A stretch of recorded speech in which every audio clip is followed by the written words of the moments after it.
Karena itulah dalam Islam haram hukumnya memberikan nama anak laki-laki dengan nama Abdul Manaf. Dan yang paling penting, sahabat Perkusi Aceh, 10% dari hasil penjualan kaos dakwah ini akan kita bagikan kepada sahabat-sahabat kita yang kurang mampu di luar sana.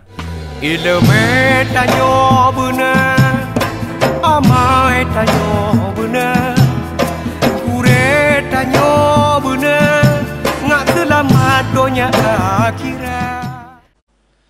Bismillahirrahmanirrahim. Assalamualaikum warahmatullahi wabarakatuh. Alhamdulillahi wa kafa. Wassalatu wassalamu ala habibina wa nabiyyina wa maulana Muhammadinil Mustafa. Arsalahullahu basyiran wa nadhira wa da'iyan ilallahi biiznihi wa sirajan munira.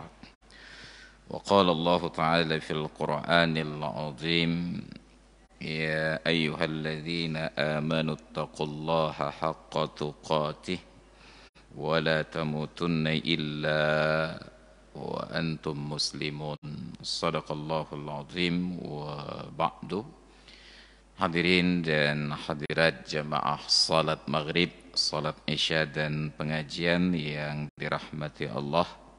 Alhamdulillah kita sudah berada di bahagian yang kedua dari bulan Safar 1445 Hijriah. Malam ini sudah berada di tanggal 19, berkisar sekitar 3 pekan lagi, dan kita akan masuk dalam rangkaian peringatan Maulid Nabi kita Muhammad sallallahu alaihi wasallam, terhitung nanti dimulai dari tanggal 28 September, hari Kamis.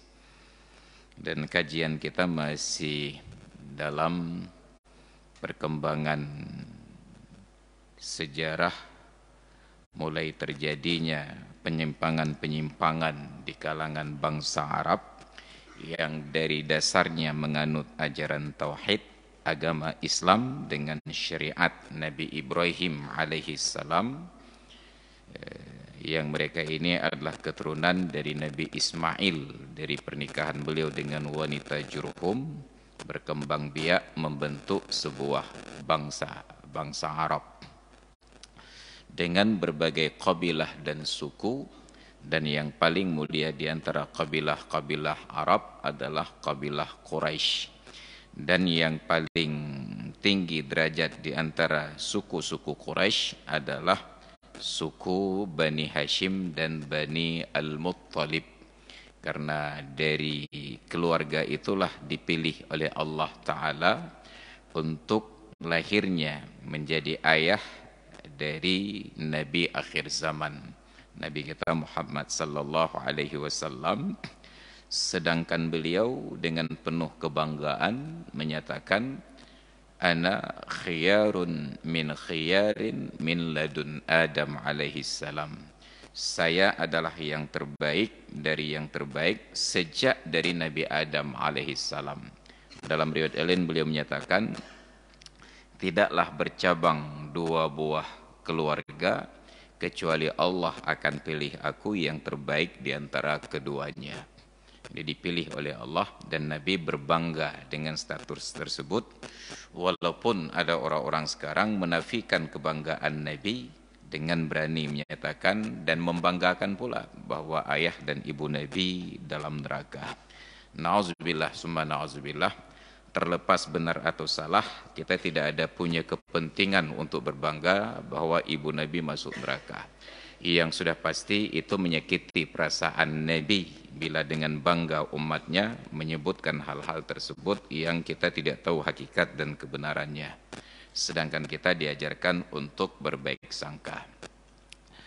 Terjadilah penyimpangan-penyimpangan, dan sejarahnya itu diabadikan di dalam kitab-kitab tarikh oleh Imam Ibnu Ishaq menyebutkan bagaimana terjadi permulaan penyimpangan di kalangan bangsa Arab dari keturunan Ismail alaihissalam sampai akhirnya mereka menyembah batu. Tidak spesifik disebut berhala, tetapi memang batu. Faqad kana awwalu amrihim, dasarnya mereka itu mengagung-agungkan tanah haram Mekah dan sekitarnya.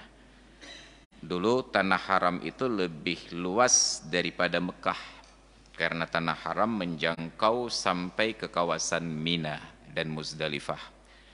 Itu kawasan tanah haram. Sedangkan Mekah itu dulunya hanya sebuah kampung kecil di sekitar Masjidil Haram. Hari ini Mekah menjadi nama provinsi dan tanah haram menjadi sebahagian kecil dari wilayah negeri Mekah tersebut. Mereka agungkan tanah haram, fala yartahiluna hatta katharu wa dhaqa bihim. Mereka tidak pernah pergi meninggalkan tanah haram itu sampai populasi mereka bertambah banyak dan lokasi semakin sempit yang layak untuk dihuni. Fa akhadhu yartahiluna anhu talibina as-si'ata wal fasha fil bilad. Lalu mulailah sejak saat itu mereka merantau mencari kelapangan hidup dan tempat tinggal. Orang Arab punya tradisi mencari tempat tinggal yang lapang. Sedangkan orang Aceh senang mencari tempat tinggal yang sempit. Itulah salah satu perbedaan antara orang Mekah dengan Serambi Mekah. Orang Mekah itu mencari lokasi-lokasi yang baru, yang lapang untuk dijadikan hunian. Sedangkan kita meninggalkan lokasi yang lapang untuk mendapatkan tempat baru yang sempit sebagai tempat hunian. Orang-orang kampung meninggalkan kampung dan tanah airnya untuk berada di pusat-pusat kota dan bersempit-sempit ria. Walaupun akhirnya dibunuh juga. فَكَانَ لَا يَطَعَنُ طَاعِنٌ مِّنْهُمْ عَنِ الْحَرَمِ إِلَى غَيْرِهِ إِلَّا حَمَلَ مَعَهُ حَجَرًا مِّنْ حِجَارَةِ الْحَرَمِ تَعْظِيمًا لَهُ. Maka tidak ada seorang pun yang meninggalkan tanah haram menuju lokasi yang lain kecuali mereka bawa bebatuan dari batu-batu tanah haram itu sebagai wujud ta'zim untuk tanah haram, keberkahan kata orang Aceh. Fahaitsu ma nazalu wada'uhu, dimanapun mereka singgah mereka letakkan batu itu. Fatafu bihi ka tawafihim bil Ka'bah, maka mereka tawaf keliling batu itu seperti mereka tawaf keliling Ka'bah. Tsumma adda bihim dzalika ila ibadati hadhil ahjar, lalu pelan-pelan nilainya itu bergeser dari sekedar mengambil berkah menempatkan batu menjadi menyembah batu itu sendiri. Di pergeseran dibiarkan semakin lama tanpa dikembalikan ke arus yang sebenarnya, rel yang sebenarnya, itu menjadi sebuah kebenaran. Kita ambil contoh, tadi kita baru selesai sholat jenazah salah seorang warga dan kerabat kita, Allahumma ghfir lahu. Inti dari sholat jenazah itu adalah doa, Allahumma ghfir lahu warhamhu wa'afihi wa'fu anhu. Dan prinsipnya kata para ulama ringkas. Kenapa? Karena jenazah perlu segera dikuburkan. Orang-orang tua kita katakan urang hudip ila kebu, urang mati ila kubu. Perlu segera dikuburkan. Sedemikian ringkasnya perlu diproteksi. Tidaklah disunatkan setelah Fatihah dalam salat jenazah dibacakan surat ataupun ayat. Kecuali pada salat jenazah ghaib, jenazahnya tidak hadir, sudah selesai dikuburkan, umpamanya di tempat lain, karena kita berinteraksi dengan beliau atau kenal beliau, di sini kita ajak, ayo kita salat sunat ghaib. Maka pada salat sunat ghaib, setelah takbir yang pertama baca Fatihah, setelah Fatihah itu tetap berlaku sunat untuk membaca surat ataupun ayat. Tetapi pada salat jenazah yang hadir, bukan yang gaib, baca ayat atau surat ini tidak disunatkan, makruh. Kenapa? Karena jenazah perlu segera dikuburkan. Maka disingkat, diperpanjang pada doanya, salawat kemudian doa. Setelah salam, diangkat jenazah, diantarkan ke kuburan. karena sudah selesai.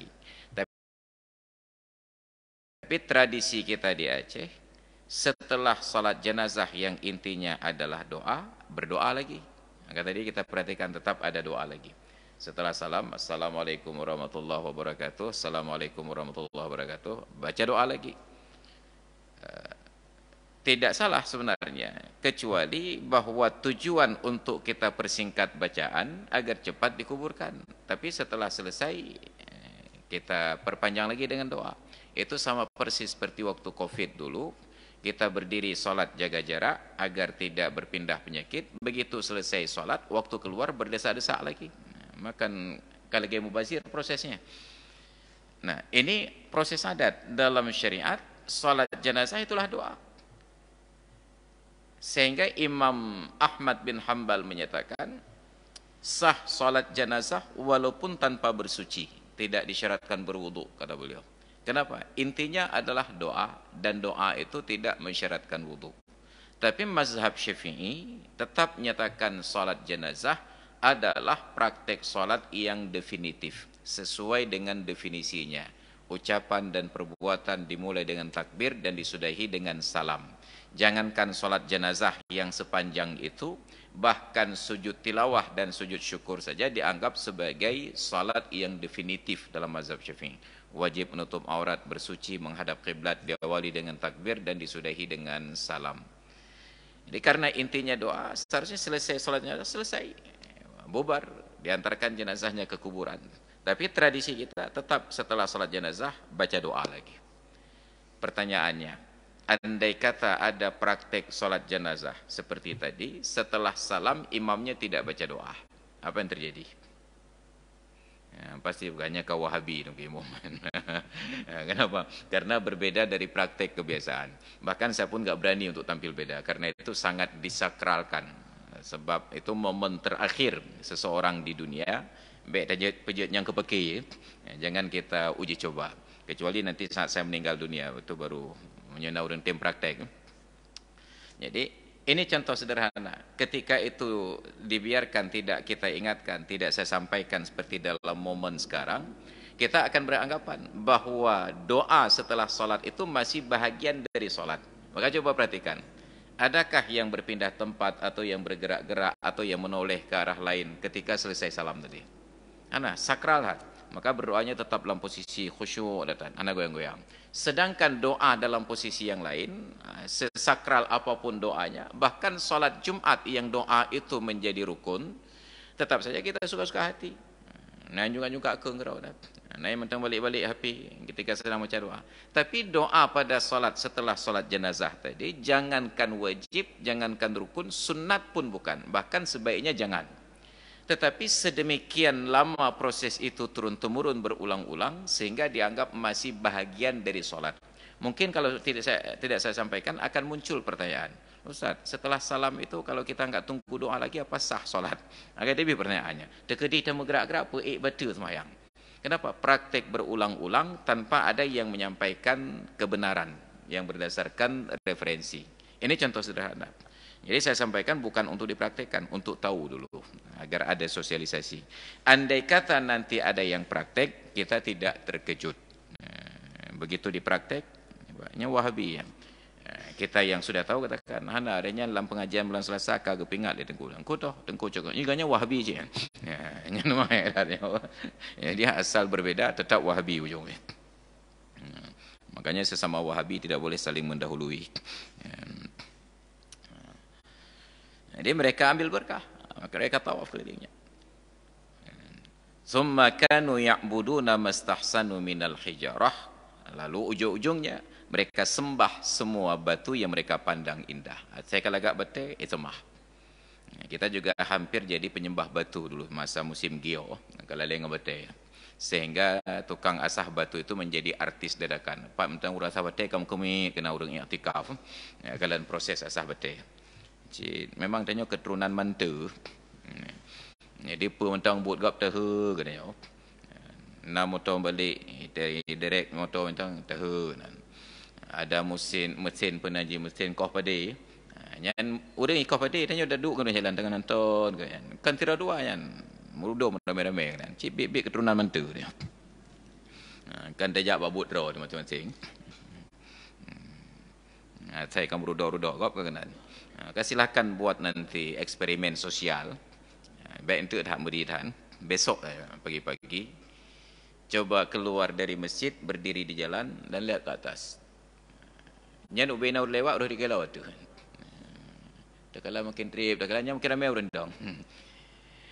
Kalau dia jangan kau, lepo cap. Jadi jagalah diri kita jangan semanta itu.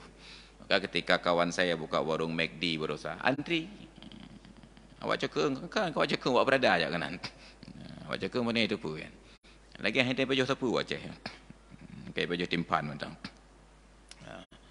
Wanzur ila ma sara ilaihi amruhum wa haluhum. Lalu perhatikanlah bagaimana kesudahan perkara mereka ini. Diriwayatkan dari Abi Raja Al-Ataridi, beliau berkata, "Kunna na'budul hajara fil jahiliyyati." Dulu kami menyembah batu dalam tradisi jahiliyah. Jahiliyah ini bukan karena bodoh tidak pandai baca dan tulis. Jahiliyah ini bukan bodoh tidak pandai seni bangunan dan arsitektur. Justru arsitektur zaman dahulu itu lebih keren daripada arsitektur sekarang yang makin lama makin sederhana. Coba lihat bangunan-bangunan lama, unik. Ukiran-ukirannya haluh je. Lewetnya rata mentang-mentang lagi kotak dapat dua tu tanah. Arsitektur sekarang hanya tentang keselarasan dan keseimbangan, tidak ada seninya. Dulu indah. Jahiliyah itu karena mereka benar-benar jahil di bidang urusan agama dan penyembahan Allah Subhanahu wa taala. Nanti insyaallah di pertemuan yang akan datang kita bahas tentang jahiliyah ini. Karena disebut-sebut dalam Al-Qur'an beberapa ayat tentang kata-kata jahiliyah. Wala tatabarrajna tabarrujal jahiliyatil ula. Janganlah kalian wahai istri-istri Nabi berdandan tabarruj seperti dandanan orang-orang jahiliyah di masa lalu. Ada sekitar 3 ayat dalam Al-Quran yang secara harfiah menyatakan kata-kata jahiliyah. Afa hukmal jahiliyati tabghuna. Apakah hukum jahiliyah yang akan kalian cari? Tsumma ji'na mana tadi? Fa idza wajadna hajaran ahsana minhu nulqi dzalika wa na'khudhuhu. Dulu kami menyembah batu di zaman jahiliyah. Apabila kami dapati batu yang lebih bagus daripadanya, kami buang batu itu dan kami ambil yang lainnya. Merompok lain belaka, boh yang kena cok lain. Fa idza lam najid hajaran, bila kami tidak mendapati batu, jama'na hasiyatan min turab, maka kami kumpulkan tanah-tanah lehop. Summa ji'na bi ghanamin fahalabna alaihi thumma tufna bihi. Setelah kami kumpulkan tanah-tanah basah tersebut, lumpur, kami bawa kambing dan kami perah susunya di atas tanah tersebut sehingga membentuk adonan. Kami buat batu patung. Summa tufna bihi, kemudian kami tawaf di sekitarnya. Wa min ajaibi amril jahiliyati, dan yang aneh dari tradisi orang jahiliyah ini, anna ar-rajula minhum kana idza safara, bahwa pria di kalangan mereka apabila melakukan perjalanan musafir, hamala ma'ahu arba'ata ahjarin, tetap membawa bekal 4 buah anak batu. Kita enggak tahu entah anak batu, mamak batu atau bapak batu. Bukan batu. Badannya anak betai bukan. Dia yang tahu ya haji. Untuk apa 4 batu ini? Salasatun liqadrihi, 3 batu untuk menunjukkan kadarnya. Warrabi'u ya'buduhu, dan batu yang keempat untuk disembah. Ini tradisi jahiliyah, menyembah batu. Asnamul Arab. Lalu dari sekedar batu sederhana, mulailah dibentuk, diukir, dipahat, berbentuk berhala. Wattakhadhul asnama wal awthana, maka mereka buatlah patung-patung dan berhala-berhala. Asnam itu lebih sederhana daripada awthan. Kalau asnam asal sudah ada gundukan sedikit berbentuk begini pun itu sudah disebut dengan asnam. Sanamun itu dari bentuk punuk unta. Unta itu di atas punggungnya itu ada bentuk gunungan sedikit. Tasnim, sanam. Maka kuburan itu juga disebut dengan tasnim. Sunat dibuat tasnim ataupun tastih. Kalau tastih itu bagian atasnya rata, kalau tasnim itu bagian atasnya ada gundukan. Maka disebut tasnim karena gundukan itu setinggi punuk unta. Tasnim. Jadi kalau disebut asnam, patung, itu artinya ada sedikit gundukan, itu sudah sah mereka jadikan berhala. Sedangkan ausan, itu bentuk jamak dari wasanun, berhala yang disembah dalam bentuk khusus. Qala Hisham bin Muhammad bin Sa'ib al-Kilabi, kata Imam Hisham bin Muhammad bin Sa'ib al-Kilabi, wa kana min aqdami asnamihim manatun, dan adalah berhala mereka yang paling tua bernama Manat. Lama-lama dalam bahasa mereka menjadi sebutannya Manaf, Abdul Manaf. Wa kana mansuban ala sahilil bahril ahmar min nahiyatil mushallal biqadid baina Makkah wal Madinah. Berhala ini dibangun di tepi pantai Laut Merah, Sahilil Bahril Ahmar, sahil pantai Al-Bahrul Ahmar, Laut Merah. Min nahiyatil mushallal, dari sisi yang ada air celahnya sedikit, biqadid, di sebuah kawasan sekarang yang dinamakan dengan Provinsi Qadid. Provinsi Qadid itu letaknya di antara Mekah dan Madinah. Jemaah haji ketika sedang berada di Mekah, itu ketika lewat di jalan menuju ke arah Ma'la kalau tidak salah, itu nanti ada arah terminal, ada tulisan arah Qadid. Nanti ada satu lagi arahnya petunjuk ke arah Taif. Itu sebuah provinsi, Qadid namanya. Wa kanatil arabu jami'an tu'azzimuhu, dan orang Arab seluruhnya itu sangat menghormati berhala ini. Wa kanatil Aus wal Khazraj wa may yanzilul Madinata wa Makkah wa ma qaraba minal mawadhi' yu'azzimunahu. Demikian pula suku Aus dan Khazraj, ini dua suku asli asholhu Madinah ini. Wa may yanzilul Madinata, dan penduduk Madinah selain daripada kedua suku ini, wa Makkah, dan penduduk Makkah, wa man qaraba minal mawadhi', dan orang yang berdekatan dengan lokasi tersebut, yu'azzimunahu, menghormati berhala ini. Wa yazbahunahu, dan mereka boleh kawinan ketika mengenan, menyembelih kambing di dekat berhala tersebut. Wa yuhduna lahu wa yahduna lahu, dan menghadiahkan kambing-kambing yang disembelih, binatang yang disembelih untuk berhala tersebut. Walam yakun ahadun asyadda i'dhaman lahu minal Aus wal Khazraj, dan tidak ada sebuah komunitas suku dan kabilah yang sangat hormat, yang paling hormat kepada berhala yang bernama Manat, lebih dari rasa hormat yang diberikan oleh Aus dan Khazraj, orang Madinah. Wa balagha min ta'dhimil Ausi wa man jawarahum min arabi Yathrib lahu annahum kanu yahujjuna, dan saking takdimnya, mubalaghahnya bentuk takdim, melampaui batasnya bentuk takdim orang Aus dan tetangga-tetangga mereka dari kalangan Arab Yathrib, mereka itu sampai melaksanakan haji kepada berhala yang bernama Manaf. Fayaqifuna ma'an nasil mawaqifa kullaha, dan mereka wukuf di semua tempat-tempat wukuf dalam rangka haji menyembah patung Manaf ini. Wala yahliquna ru'usahum, dan tidak mencukur rambut-rambut mereka.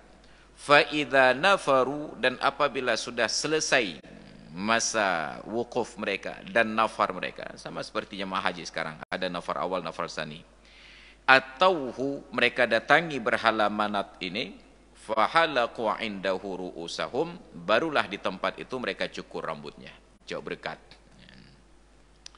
Wa aqamu indahu la yarawna li hajjihim tamaman illa bidzalika, dan mereka menetap di sekitar patung Manaf tersebut beberapa hari, dan mereka berpendapat tidak sah haji, belum sempurna haji mereka kecuali dengan cara demikian.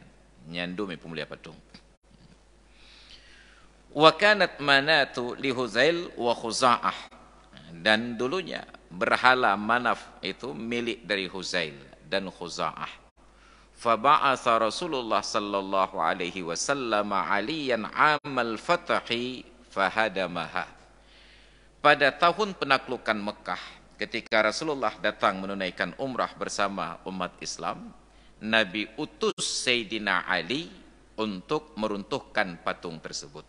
Summa ittakhadhul Lata bit-Taif. Jadi diruntuhkan patung berhala Manaf pada masa penaklukan Mekah. Dibayangkan 13 tahun Rasulullah dakwah di Mekah, dakwah tauhid, mengajak orang meninggalkan penyembahan berhala kepada menyembah Allah Ta'ala. Tidak ada sebuah patung pun yang diruntuh dan tidak ada satu patung pun yang disentuh. Dakwah, bukan ngajak perang. Sampai pada tahun penaklukan Mekah, sebahagian besar patung-patung tersebut diruntuhkan oleh para pemiliknya. Tersisalah berhala Manaf ini, tidak ada yang berani meruntuhkan. Nabi perintahkan Sayyidina Ali untuk merobohkannya. Itu yang ada kejut. Biar terbuka patung, pakai raya ada je kau. Mujin buka.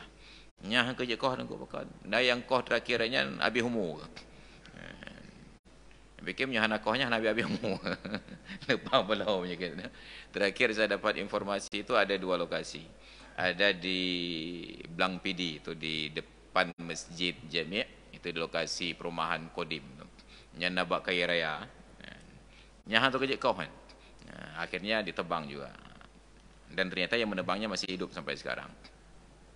Satu lagi saya dapat informasi jepat di kawasan Sui di Indrajaya. Nak pakai raya je. Ai kerja kau je, takut mujin. Nyampai dah jak je Sayyidina Ali kau. Jadi kita jangankan berhala yang disembah, pohon kayu yang tidak disembah saja.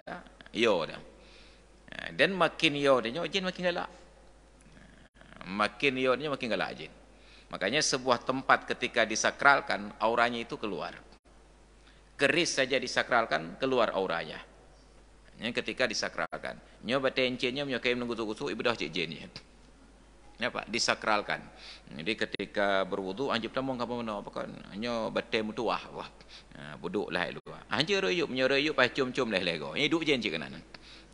Jadi segala sesuatu yang kita sakralkan itu jin mengambil peluang. Maka ketika Bani Israel sepeninggal Nabi Musa alaihissalam untuk bermunajat pada Allah Ta'ala di Bukit Tursina, Bani Israel ini minta kepada Harun untuk dibuatkan Tuhan. Apa ni apa mulai Nabi Harun?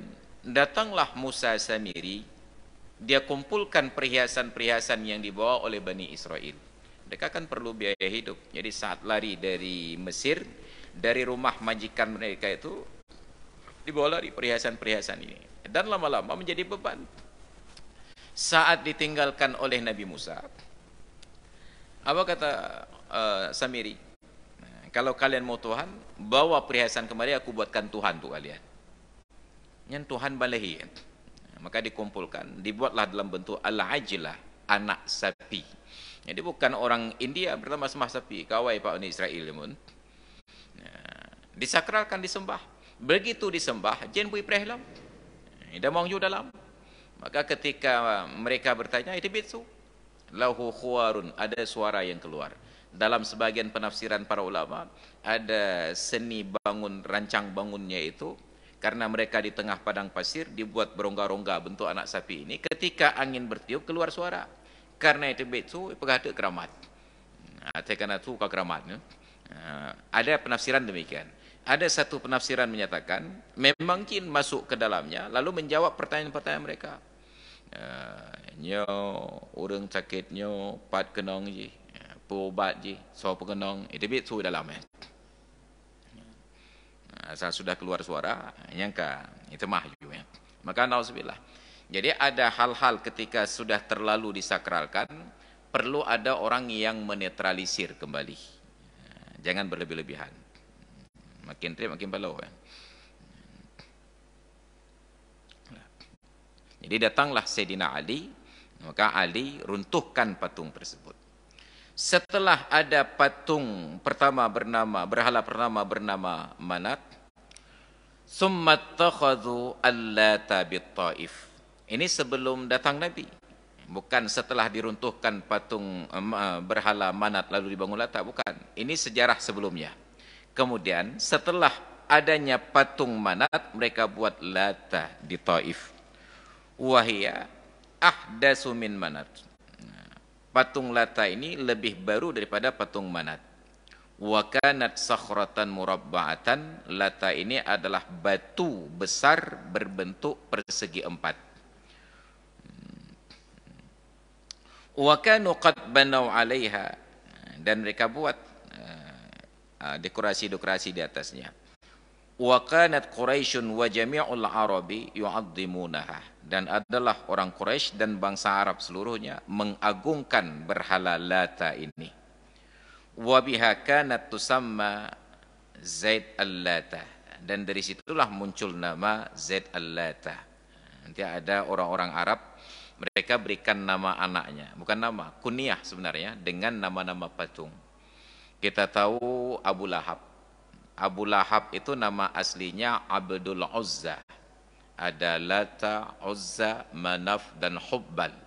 Kemudian ada kakek Nabi namanya Abdul Manaf. Itu dari kata-kata Manat, benar. Abdul Manaf.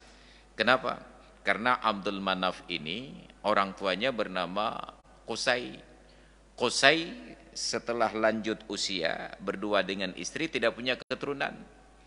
Akhirnya beliau bernazar kepada Allah melalui perantaraan patung yang bernama Manat. Ya Allah, Allah cid. Karena Bani Israel karena orang Quraisy tetap Tuhannya Allah, cuma tidak tahu bagaimana cara menyembah. Disembahlah patung. Maka itu, ya Allah, ya Tuhanku, bila Engkau anugerahkan untukku seorang anak laki-laki, maka anak laki-laki itu akan aku sediakan untuk melayani berhala yang bernama Manaf. Karena sangat khusyuk di dalam doanya, diijabah oleh Allah. Nyandum salah dalam doa anda diterima oleh Allah. Matanya hek dalam doa bukan hana terima, karena salah cara doa, hana khusyuk, mencabung hati, diterima. Hamillah istri beliau di usia lanjut, lahirlah anak laki-laki. Begitu anak laki-laki ini mampu untuk berjalan dan mengurus diri sendiri, diarahkan untuk melayani berhala Manat. Maka dipanggillah beliau dengan sebutan Abdul Manaf. Padahal nama beliau Mughirah. Nama dari Abdul Manaf ini adalah Mughirah. Dipanggil dengan sebutan Abdul Manaf.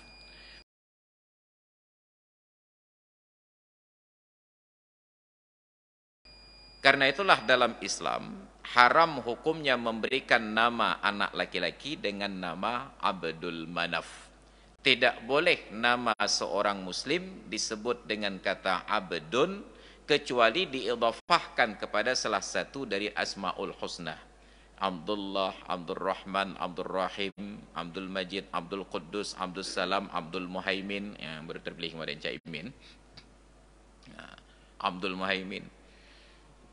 Itu idhafah pada nama Allah. Tidak boleh Abdul Manaf, Abdul Muttalib. Itu nama yang diharamkan di dalam Islam. Tapi sayangnya beberapa orang yang alim itu pakai nama tersebut, nama jahiliyah. Ada Abdul Manaf, ada Abdul Muttalib. Walid Al-Mabrur kan Abdul Muttalib. Nyampai ajak nyanyi dan kata lahanan boleh. Mungkin beliau akan berdalih, ada gebile ya Hajidatullah. Bukan salah beliau, salah orang tua beliau. Cuma kesalahan beliau melanjutkan nama tersebut, harusnya diganti. Karena Rasulullah ketika tidak setuju dengan nama seseorang, beliau langsung ganti. Abu Hurairah itu orang Madinah dari Bani Daus. Itu bukan Daus yang di Penayung dan bukan Daus yang Daus Mini. Ada perkampungan Bani Daus. Maka beliau dikenal dengan sebutan Abu Hurairah Ad-Dusi dari Bani Daus. Ketika pertama bertemu dengan Nabi di masjid Nabi di Madinah, begitu datang, Nabi bertanya, "Mas muka ya fata?" Siapa namamu wahai anak muda? Abu Hurairah spontan menjawab, "Ismi Abdus Syams." Nama saya Abdus Syams, hamba matahari. Spontan diganti oleh Nabi, "Bal Abdurrahman." Kan Abdus Syam, tapi Abdurrahman. Andai kata kita dalam posisi Abu Hurairah saat itu, sungguh kita akan menggugat Nabi. Baik balik-balik berenggaho ya Rasulullah. Ya halun geti kami ngebeganan. Tapi Abu Hurairah tidak bantah. Dan beliau segera menjawab, "Naam, Abdurrahman ya Rasulullah." Betul, Abdurrahman ya Rasulullah. Diganti oleh Nabi. Ketika ada nama yang tidak sesuai, Nabi menggantinya. Maka harusnya diberikan keteladanan oleh guru-guru kita ini, nama yang tidak sesuai dengan nama-nama Islam itu diganti. Tapi yang tidak bertentangan tidak perlu diganti. Maka salah satu keberatan bagi orang-orang non-muslim yang ingin masuk Islam adalah pergantian nama. Karena itu merusak semua administrasi. Mulai dari ijazah, penanji, akte kelahiran, kemudian rekening bank, Bandung payah ganto. Ilan dengkul lentem dalam Islam, abak ganto-gantonan haid hawa. Tidak setiap orang masuk Islam harus ganti nama. Betapa banyak sahabat Nabi yang masuk Islam dari sebelumnya agama yang lain, hanya sedikit yang oleh Nabi diganti nama.